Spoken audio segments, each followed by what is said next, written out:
Bueno, chicas, sabéis que tenemos unos días así un poco raros y hemos pensado que vamos a aprovecharlos para aprender a hacer cosas.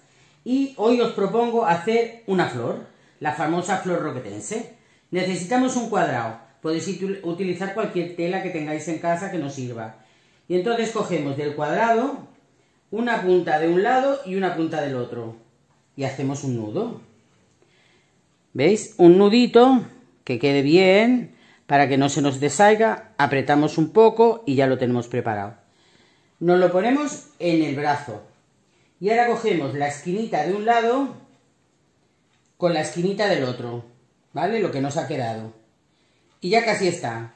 Tenemos que coger en cada mano una punta y hacer una pasada, otra pasada y empezar a estirar al mismo tiempo que metemos la mano por debajo. Seguimos estirando, estirando, estirando, estirando y ya tenemos nuestra flor. Esta flor es para vosotras. Espero que vosotras me regaléis otra a mí.